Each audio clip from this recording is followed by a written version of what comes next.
capítulo 20. Nós leremos o versículo 13. Faremos como temos feito nesses dias. Nós leremos o verso 1 e 2 e depois o verso 13 de Êxodo 20. 1 e 2 e depois o verso 13, 1 e 20.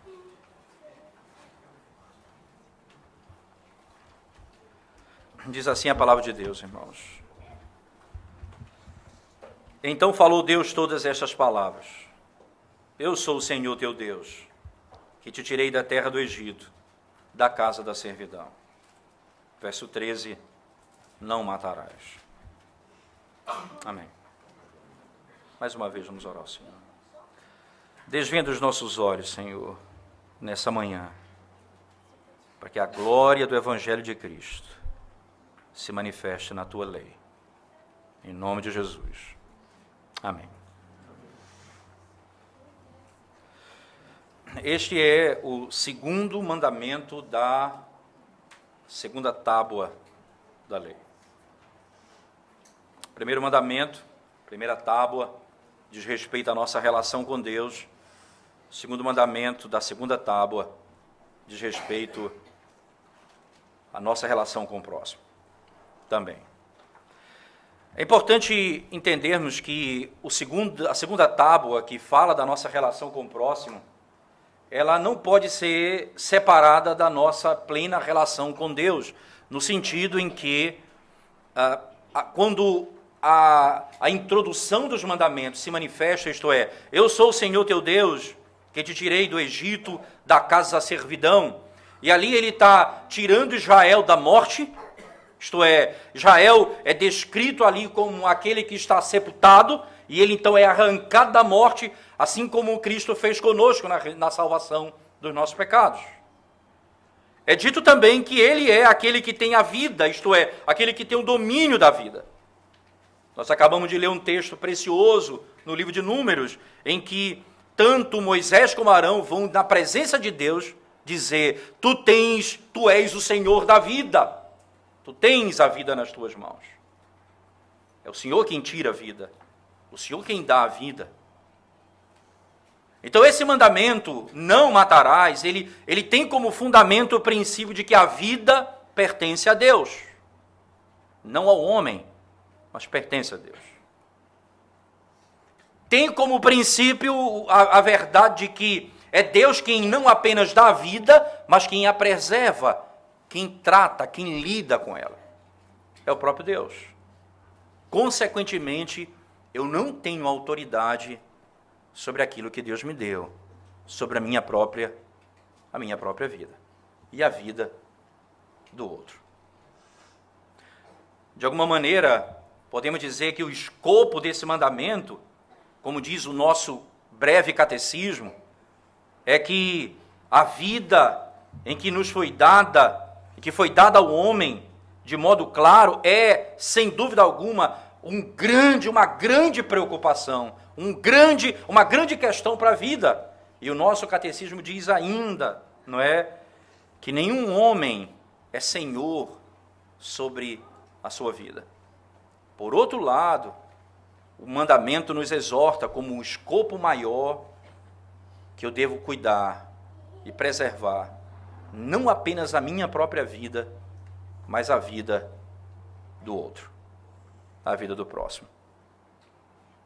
Não matarás. Interessante que diz respeito à minha vida e à vida daqueles que estão à minha volta. É interessante que nós podemos imaginar que eu não posso pensar que eu sou senhor da minha vida, mas não sou senhor da vida dos outros, ou eu sou senhor da vida dos outros, mas não sou senhor da minha vida. O mandamento não deixa escapatória para imaginar que eu posso fazer da minha vida o que eu quero, enquanto eu tenho que cuidar da vida dos outros. Nem posso imaginar o oposto disso. O mandamento é claro: não matarás. Um outro ponto importante para entender esse mandamento é que a palavra não matarás, a maneira como ela expressa, não é? O mandamento em si não significa dizer que toda morte é a quebra do mandamento. Por isso que a melhor tradução seria não assassinarás, melhor do que não matarás. Porque o assassinato, ele diz respeito à premeditação, a um plano, ao desejo de tirar a vida do outro. Eu trabalho com a consciência para tirar a vida do outro. Existem várias maneiras de você tirar a vida de alguém sem cometer pecado. Por exemplo, alguém vem tirar a sua vida primeiro e você tira dele, antes de que ele mate você, a defesa, você cuidar da sua vida, tirando a vida do outro, é parte de um princípio da legítima defesa. É preservação da vida. Mas eu sou proibido de planejar, de maquinar e de trabalhar para a morte de alguém. Alguém diz assim, ora, esse é um mandamento que Deus quebra, porque Ele mandou ordenar a morte de muitas pessoas na Bíblia. Deus não quebra mandamento algum. É como, por exemplo, dizer, não furtarás. Deus vai furtar o quê? Tudo é dele. Tudo pertence a Ele. Ele é dono de todas as coisas. Aí ele vai matar quem? A vida é dele. Ele dá a vida, ele tira. Ele é senhor da vida.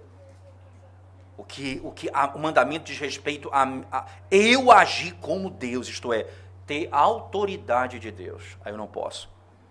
Esse é um mandamento que não cabe a mim. Esse é um princípio que não cabe a mim. Eu não devo matar nem a minha própria vida, nem a vida do meu próximo. Esse aqui é um princípio importante quando nós falamos no mandamento. Outro aspecto que nós precisamos entender, não é que, nesse sentido, o mandamento do Senhor, ordenado por Deus, ele implica que eu tenho que, ao preservar a minha vida, eu preservo a minha vida de duas formas. E ao preservar a vida dos outros, eu preservo a vida dos outros de duas formas. A minha vida, a minha alma e o meu corpo. A vida dos outros, a alma deles e o corpo deles. Eu tenho responsabilidades por isso, não é? Tanto num aspecto quanto no outro. Eu preciso entender que eu quebro esse mandamento quando eu não cuido nem de mim, nem do próximo. O mandamento, no sentido expresso, como ele está escrito aqui, ele passa logo a imagem de alguém assassinar alguém, puxar uma arma, no nosso contexto, dar um tiro em alguém, ou praticar o assassinato de alguém. Você logo imagina assim. E esse é o princípio do mandamento. Agora, lembrem-se, segundo a pergunta 99 do Catecismo Maior, há um aspecto na interpretação da lei que nós não podemos esquecer. Todo aspecto negativo implica no positivo, isto é, se a lei ela é negativa, há um aspecto positivo. Então, se a Bíblia diz assim, não matarás, significa dizer que o aspecto positivo da lei é trabalhe pela vida, tanto sua quanto dos outros. Preserve tanto a sua vida quanto dos outros. Exatamente como o texto nos ensina. Então, nesse aspecto, há um caráter positivo e um caráter negativo. O negativo é não mate, o positivo é preserve a vida. Preserve a vida, tanto sua quanto a vida do próximo. Exatamente como o mandamento nos ensina, não é? Como o mandamento nos ensina. Olhando ainda, irmãos, para a perspectiva, não é, de não matarás, como está disposto aqui no texto, nós fazemos algumas perguntas quando nós entramos em mandamentos tão rápidos quanto esse. Não matarás, não adulterarás, não furtarás, não dirás falso testemunho, não é?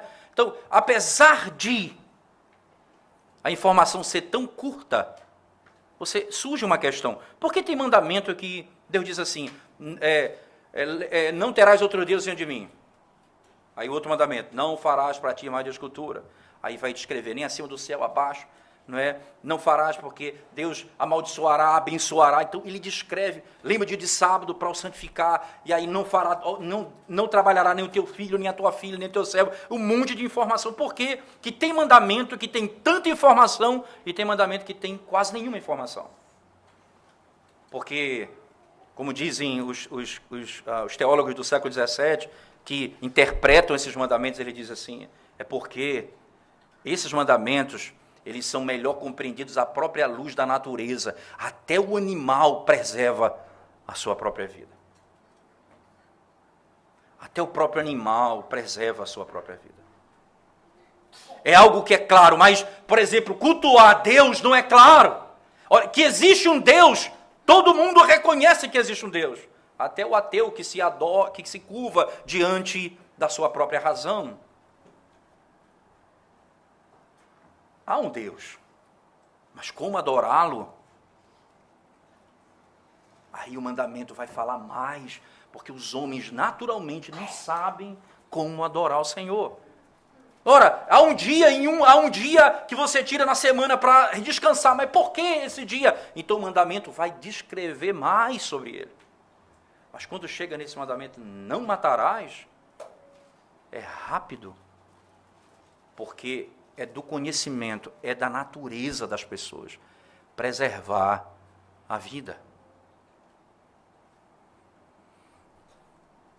Por isso que é estranho e animalesco você imaginar uma sociedade que luta pela liberação do aborto em qualquer circunstância. É estranho você imaginar, nós somos piores do que os animais. Por qualquer razão, a vida pode ser ceifada na perspectiva de alguns.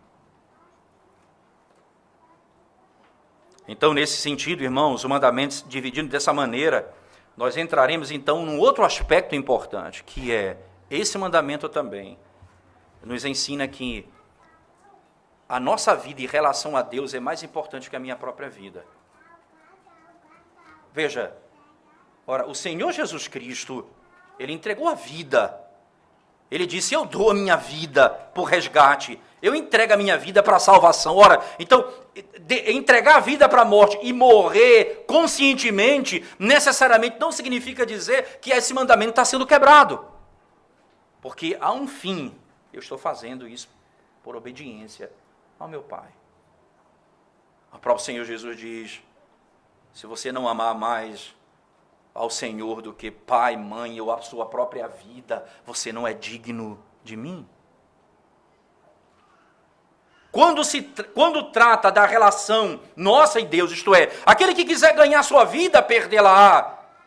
E aquele que perder sua vida, ganha-la. Veja, então, aqui não é uma contradição no mandamento. O que está sendo dito é, eu entrego a minha vida e vou até a morte por conta da verdade do Evangelho. Isso é amar a vida, verdadeiramente, a vida eterna. Então, esse mandamento, ele não quebra esse outro princípio. O que ele está falando é o pecado na administração da minha relação com aquilo que Deus me deu, ou com as pessoas, que me leva a destruir minha própria vida e a vida dos outros.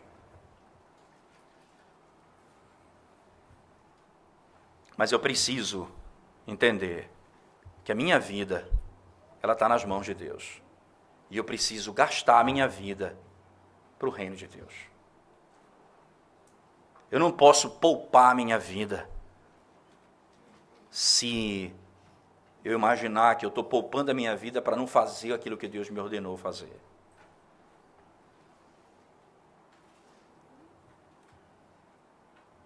Se Deus chama alguém para um lugar onde provavelmente ele não volte mais, um missionário, que é enviado a regiões onde o evangelho, onde a pregação do evangelho é tratada com muita hostilidade, e as pessoas são levadas à morte quando descobertas, eles vão sem saber se voltam. Isso não é amar a vida? Sim, isso é amar a vida. Isso não é a quebra do mandamento. Porque a vida, ela é entregue nas mãos daquele que cuida. Sem dúvida alguma. Como então eu preciso obedecer esse mandamento? Primeiramente, eu queria que você prestasse bastante atenção na maneira como nós vamos discorrer sobre esse assunto, não é? Primeiro grande princípio que nós vamos ter consciência, irmãos, é que nós devemos preservar a nossa própria vida e a nossa própria alma. Segundo, nós vamos preservar a vida dos outros e a alma dos outros. É interessante que no próprio catecismo, não é? Ele aparentemente não fala disso muito abertamente, mas aqueles que a interpretam dizem, mas a preocupação é apenas com o corpo ou com a alma? Olha, lembre-se das palavras do próprio Senhor Jesus. Não temam aquele que apenas pode matar o seu corpo. Temam aquele que pode lançar o seu corpo e a sua alma no inferno. Então, o meu corpo, ele é importante, mas não é mais importante do que a minha própria alma. Eu não vou temer aquele que pode tirar minha vida. Eu vou temer aquele que pode lançar no inferno a minha alma e o meu corpo. Porque a alma e o corpo são importantes nesse princípio. Nesse aspecto, eu não quebro o mandamento do Senhor quando eu cuido das duas coisas. Mas eu quebro o mandamento do Senhor quando eu não cuido das duas coisas. Como é, irmãos, que eu quebro esse mandamento de maneira clara? Quando é que eu destruo a minha alma? Quando é que eu mato a minha alma e assim quebro o mandamento do Senhor? Interessante que a palavra de Deus, de maneira muito clara, quando eu evito isso, quando eu cuidadosamente evito todo o pecado. Porque o pecado é a destruição da alma. Ele que destrói a nossa alma. Ele que desvia a sua alma daquilo que é certo. Eu preciso abandonar tudo aquilo que possa ferir a minha própria consciência, a minha alma, e preparar o meu caminho para a vida eterna. Todo pecado precisa ser evitado. De modo muito claro. Interessante que em Provérbios, no capítulo 11, verso 19, não é, o sábio Salomão, descrevendo acerca desse assunto, Provérbios 11, verso 19, não é? Provérbios 11, verso 19, diz assim: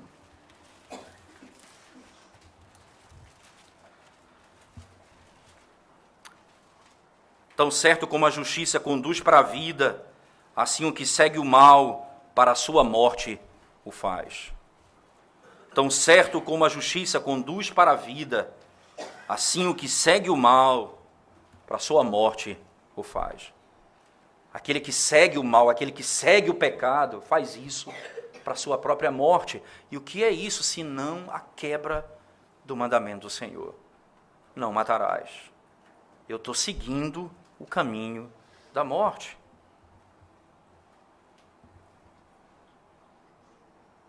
É ordenado que eu use os meios de graça e exercícios santos para preservar e promover uma vida saudável, uma vida espiritual saudável.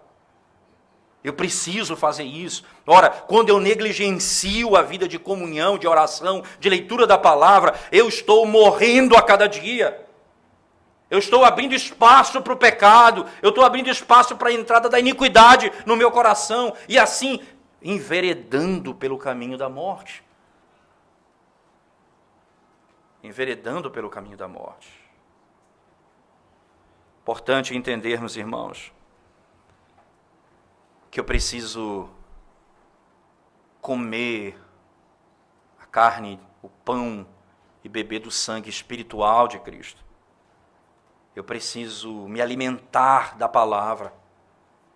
Eu preciso me alimentar da pregação.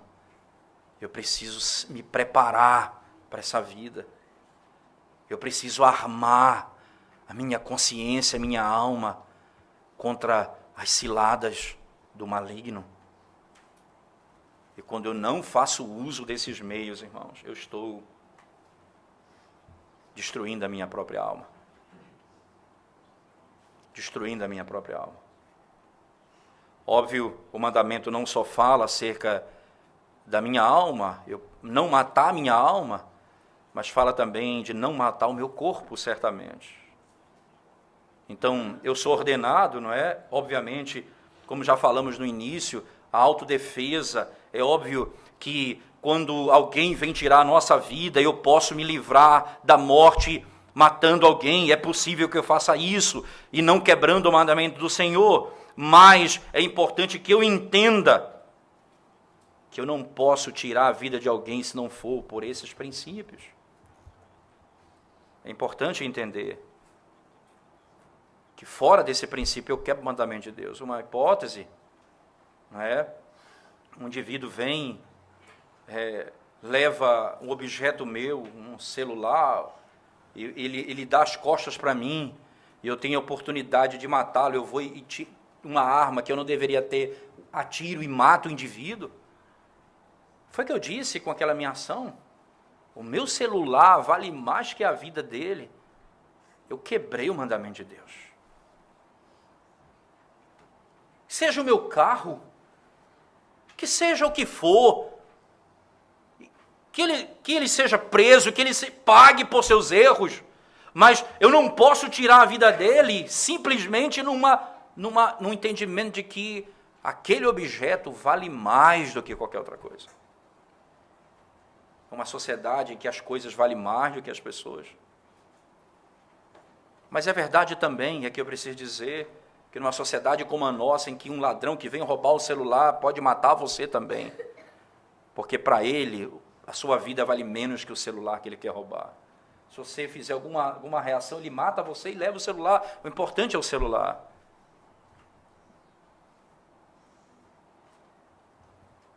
Eu preciso ter consciência que numa situação própria eu posso e devo me defender, mas numa outra situação eu preciso deixar a coisa, é um objeto leve, não tem problema algum. Não precisa se preocupar com a minha reação, você pode levar, é apenas objeto. Eu não posso tirar a vida de uma pessoa sem que haja uma razão clara para isso. Interessante que no livro de Êxodo, no capítulo 22, por exemplo, quando ele está falando lá sobre outros mandamentos ainda, não é? Êxodo 22, verso 2, ele diz assim, Êxodo 22, 2,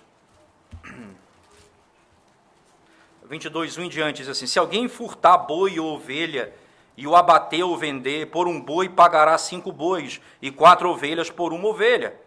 Se um ladrão for achado arrombando uma casa, e sendo ferido, morrer, quem o feriu não será culpado do sangue. Se, porém, já havia sol, quando tal se deu, quem o feriu será culpado do sangue. Nesse caso, o ladrão fará restituição total. Se não tiver com que pagar, será vendido por seu furto. Verso 3. Se, porém, já havia sol, quando tal se deu, quem o feriu será culpado do sangue. Neste caso, o ladrão fará restituição total. Veja, culpado do sangue. E se aquilo que roubar for achado vivo, em seu poder, seja boi, jumento, ovelha, pagará o dobro. Perceba, aí ele faz uma distinção entre dia e noite. No versículo 3, se porém já havia sol, quando ele foi achado, o que Moisés está dizendo aqui? A intenção era, o dia alguém rouba para apenas pegar o objeto, e à noite ele entra para te matar. Então, se for de noite, ele entrar na minha casa arrombando e eu matá-lo, está livre. Mas se tiver sol, isto é, o que o sol aqui implica, a intenção dele não era tirar a tua vida, era levar um objeto, e você será culpado do seu sangue. Você será culpado do seu sangue. Ora, Moisés está descrevendo aquilo que ele acaba de dizer em Êxodo 20, não matarás. Ele está implicando que eu não estou livre para fazer esse tipo de coisa. Eu tenho que zelar pela vida do outro. Eu não posso tirar a vida de alguém. Eu preciso ter consciência disso. Eu preciso ter a certeza disso. Por outro lado também, eu sei que eu preciso preservar a minha vida, mas eu preciso também guardar as minhas afeições, os meus apetites dentro de um sistema de equilíbrio. Eu preciso governar os meus desejos.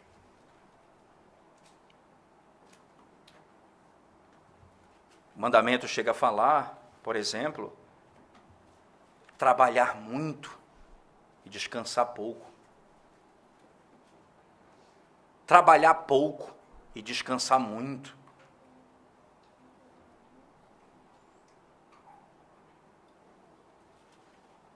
Não fazer exercícios não, e aqui isso é algo que no estudo e no trato com esses textos, né, com esse mandamento, você vai sendo dilacerado por dentro, porque a palavra de Deus vai lhe exortando diante de tantas coisas, como, por exemplo, não é, o modo como você come, o tempo que você dorme, o tempo que você trabalha, o tempo que você usa para cuidar de si.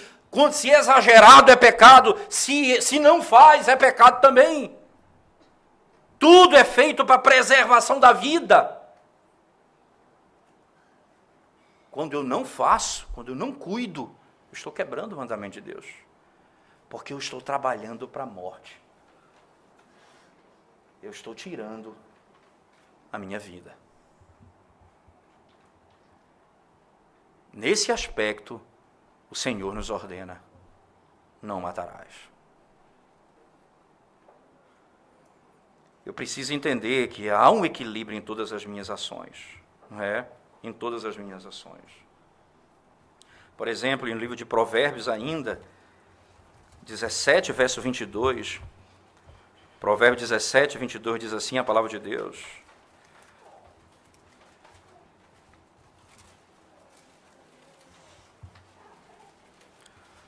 o coração alegre é bom remédio, mas o espírito abatido faz secar os ossos. O coração alegre é bom remédio, mas o abatido faz secar os ossos. Em outras palavras, irmãos, eu quebro esse mandamento quando eu não cuido da minha vida espiritual e quando eu não cuido para preservar a minha própria vida. Nenhum mandamento pode quebrar o outro com o objetivo de cumpri-lo. Por exemplo, eu não posso simplesmente criar uma situação em que eu vou matar alguém para preservar a minha vida, sem que a minha vida esteja em risco. Eu não posso fazer.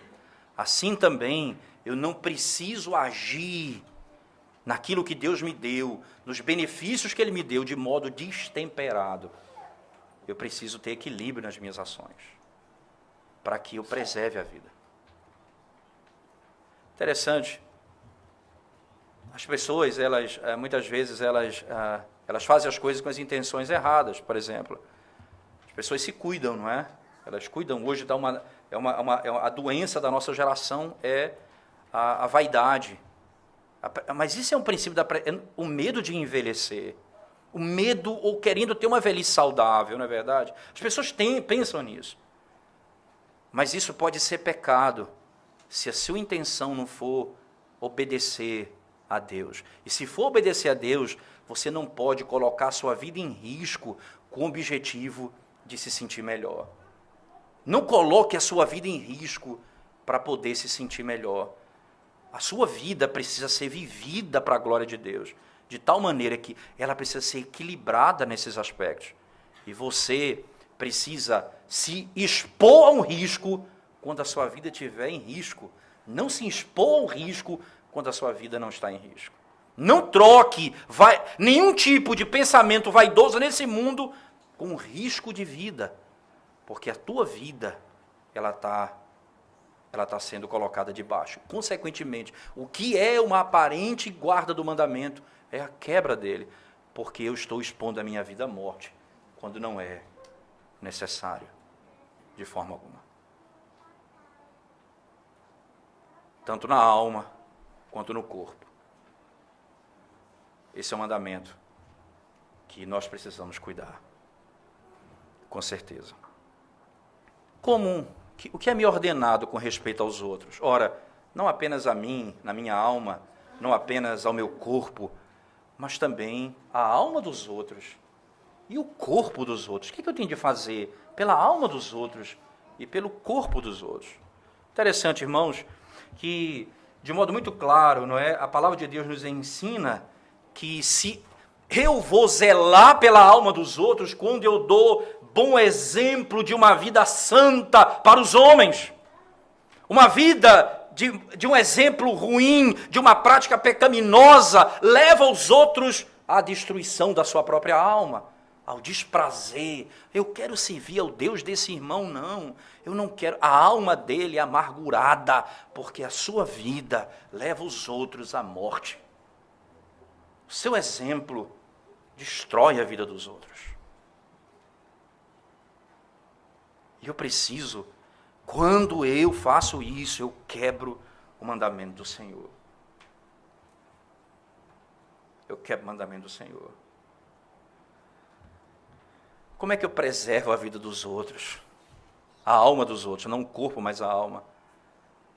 Exortando, reprovando, admoestando, quando eu tenho oportunidade de fazê-lo. Você está vendo que ele vai destruir a alma dele. Você está vendo que ele está indo para destruição e você fica vendo de longe, calado, e não fala nada. E você vê ele cair no buraco e você diz, eu sabia que ele ia se dar mal. E você não zelou pela alma dele. Você não fez o que Deus mandou fazer.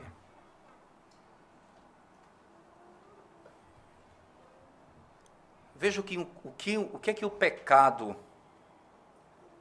daquele que não cuida da alma leva a fazer com o corpo. O ódio que tomou conta de Caim levou ao assassinato do irmão, a quebra do mandamento e depois o descaso. Acaso sou eu o guardador do meu irmão? O mesmo espírito está envolto. O mesmo ódio que me leva a matar, me leva a dizer que eu não estou nem aí com a vida dele, eu não estou preocupado com ele.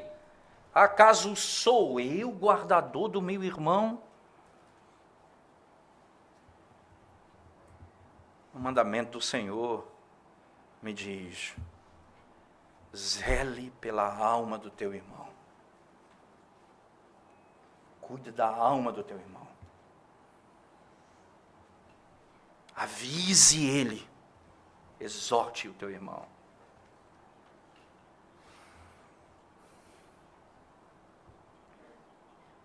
Mas não apenas, de alguma forma, cuidar da alma deles, mas como também cuidar do corpo deles. Como é que eu quebro esse mandamento não cuidando do corpo deles? Tirando a própria vida deles, um assassinato, que é o princípio básico do mandamento, mas também de outras formas. Por favor, abra sua Bíblia comigo na primeira carta de João, capítulo 3, por favor, abra sua Bíblia comigo. Primeira carta de João, capítulo 3.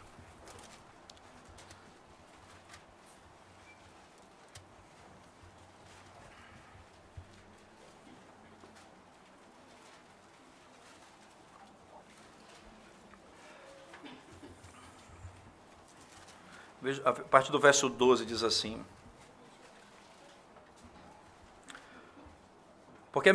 verso 11, né? Porque a mensagem que ouviste desde o princípio é esta, que nos amemos uns aos outros.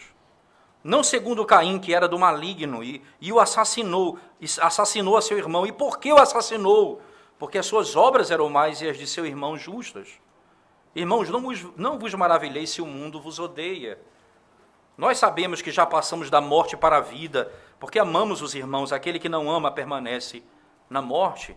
Verso 16, nisto conhecemos o amor, que Cristo deu a sua vida por nós, e devemos dar nossa vida pelos irmãos. Ora, aquele que possuir recursos deste mundo, e vir a seu irmão padecer necessidade, e fechar-lhe o seu coração, como pode permanecer nele o amor de Deus? Perceba que João aqui, ele progride num argumento, passando da morte física para a quebra do mandamento quanto ao cuidado do corpo do irmão. Ora, eu odeio o meu irmão não apenas quando eu tiro a vida dele, mas quando eu trabalho para a sua morte, isto é, eu estou vendo ele passar necessidade e eu não socorro meu irmão.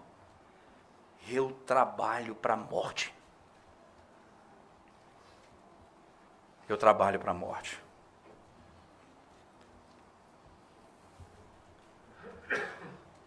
A igreja que tem seus membros que passam necessidade sem serem socorridos pela igreja,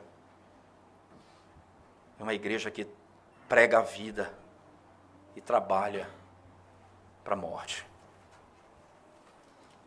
Uma igreja que as necessidades dos irmãos não são encontradas e buscadas e tratadas. É uma igreja que trabalha para a morte. Eu trabalho para a morte quando aqueles que estão ao meu redor, que sofrem na minha casa, perto de mim, não são cuidados por mim.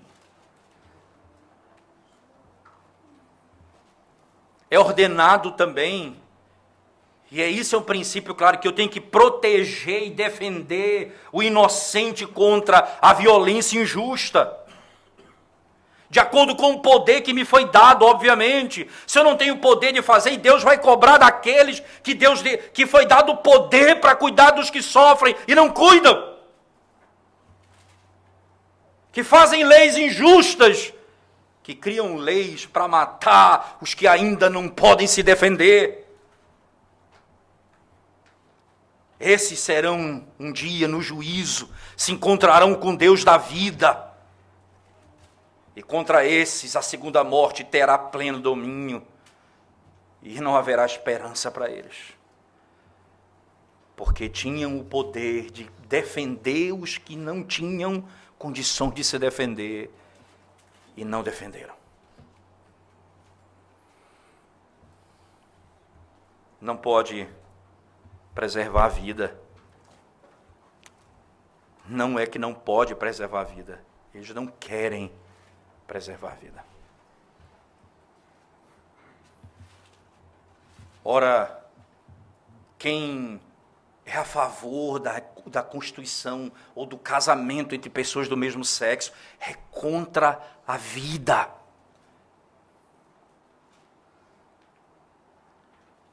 Por que contra a vida? Porque é contra a ordem da criação. Quando Deus mandou o homem procriar e multiplicar e encher a terra, Ele fez a estrutura homem e mulher para que eles tivessem condições de encher a terra. O homossexualismo é estéril, a vida não continua com eles. É contra a vida. Não haveria redenção. Porque o Criador, o Salvador, nasceu. E veio de uma linhagem do relacionamento entre homem e mulher. Ele nasceu. É contra a redenção. Está no poder daqueles defenderem os inocentes, defender a vida e não faz. A quebra do mandamento do Senhor. Não tenha dúvida disso. Ainda Provérbios, no capítulo 24, verso 11 e 12, diz assim a palavra de Deus, Provérbios 24, verso 11 e 12.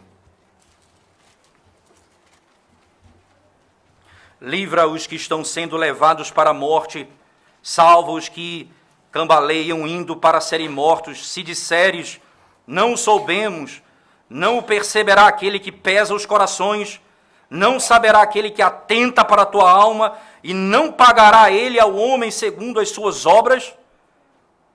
O Senhor diz, livra os que estão sendo levados para a morte.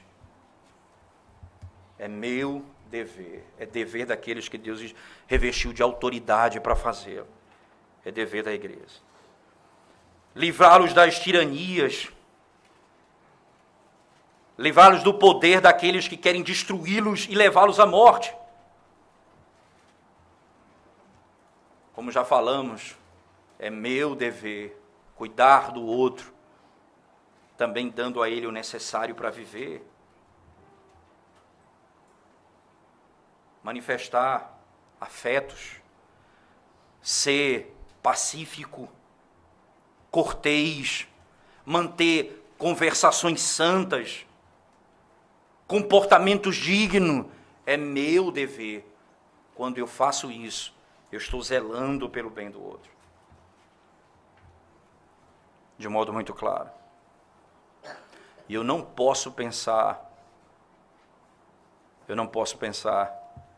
que Deus tenha simplesmente dito, não matarás no sentido do assassinato, mas é o princípio que se espalha por toda a Escritura. E exatamente isso que Ele ordena à sua igreja. Cuide da sua vida, da sua alma e do seu corpo. Preserve a sua vida. Preserve a alma do outro e o corpo do outro. E a grande maravilha, irmãos, é que aquele que vai restaurar de modo perfeito a alma e o corpo, é aquele que deu a vida para nos salvar. Quando no fim da história, na ressurreição do corpo, nos encontrarmos com o nosso Senhor, no casamento, na boda, no casamento que se dará nas nuvens entre a igreja e o nosso Salvador, entre o noivo e a noiva, ali nós teremos a vida sendo manifestada na sua plenitude. O Senhor que morreu pelos nossos pecados, que foi assassinado. Maquinaram a morte dele. E ele veio para exatamente cumprir a vontade de Deus. Porque é assim que os homens fazem. Os homens que não conhecem a Deus, eles fazem assim. Eles odeiam e matam. Até mesmo o Filho de Deus, eles fizeram assim. Mas na morte do nosso Senhor, Ele estava trazendo a vida. Ele estava destruindo aquele que tem o poder da morte, o diabo. Como está escrito lá em Hebreus 2,14, na sua morte ele destruiu aquele que tem o poder da morte, a saber, o diabo. Ora, o diabo é o pai da mentira, é homicida desde o princípio, é assassino, ele mata desde o princípio. E quando ele encheu o coração de Judas, o espírito de assassinato, ele não estava fazendo nada mais do que era da sua própria natureza. Matar.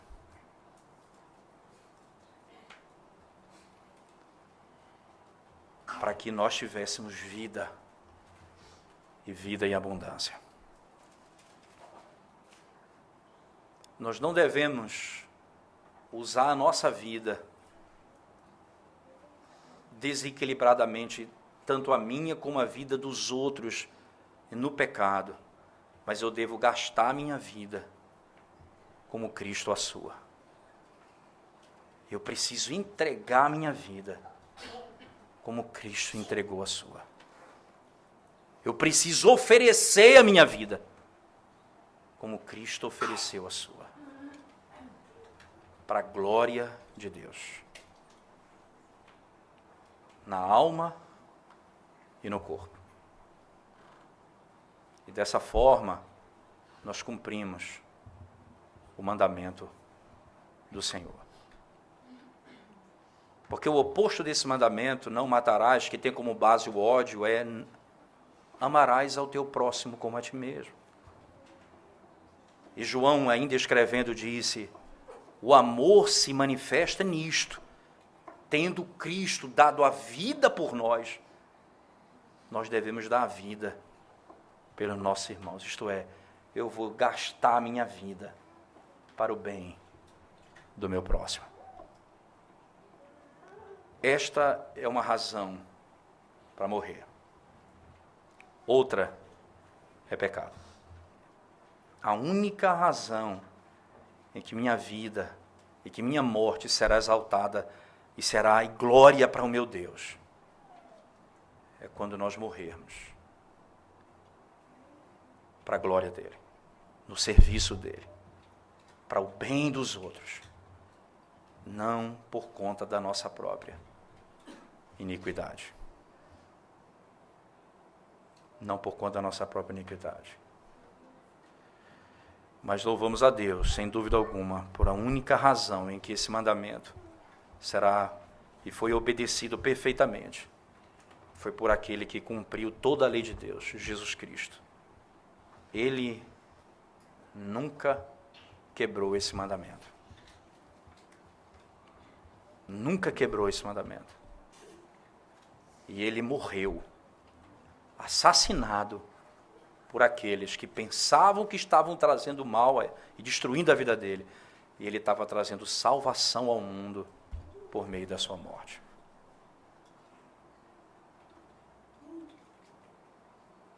A única maneira de viver esse mandamento é baseado no princípio da lei que está nos 2 primeiros versos do mandamento, de onde vem graça para cumpri-lo, para amá-lo. Eu sou o Senhor teu Deus, o Deus vivo, que te tirei da morte e te trouxe e te tirei da escravidão, te tirei do pecado, te tirei da morte. Eu sou o Senhor teu Deus. Viva a vida para a minha glória. Todos os aspectos. A minha esperança e a minha única esperança, e a salvação que nós podemos ter, é o fato de que nós somos salvos pela graça, não pela obediência da lei. Mas pela graça que nos salvou, nós temos do Senhor a força para amar a sua lei, desejar e buscar vivê-la, mesmo sabendo da nossa incapacidade de fazê-la perfeitamente. A minha esperança e o meu socorro está no Cristo, que foi assassinado, que foi morto, mas nunca quebrou o mandamento que diz: não matarás. Essa é a nossa única esperança. Vamos orar ao Senhor mais uma vez. Bendito Deus e Senhor da glória, pedimos a Tua graça sobre nossa vida, quanto à maneira como vivemos a nossa própria vida, a maneira como vivemos em relação ao nosso próximo. Ó Deus, quantas vezes, ó Deus, nós temos quebrado o Teu mandamento, a Tua palavra, a Tua lei, pelo modo indisciplinado com que vivemos. Quantas vezes destruímos vidas de outras pessoas, sem puxarmos um gatilho, odiando, sendo indiferentes, sendo, ó Deus, completamente ausente do sofrimento daqueles que estão à nossa volta. Tem misericórdia de nós, ensina-nos a cumprir a Tua palavra segundo a Tua vontade. Exaltado seja o nome do nosso Senhor Jesus Cristo, que é a nossa única salvação e esperança de salvação. E quanto mais estudamos e buscamos conhecer a Tua lei, mais são manifestadas as pecaminosidades do nosso coração. E mais nós dizemos que nós carecemos de Ti, Senhor. Nós precisamos de Ti. Nós necessitamos da Tua graça e da Tua misericórdia para vivermos segundo a Tua palavra. Em nome de Jesus nós oramos. Amém, Senhor Deus. Amém. Coloquemos-nos em pé, irmãos.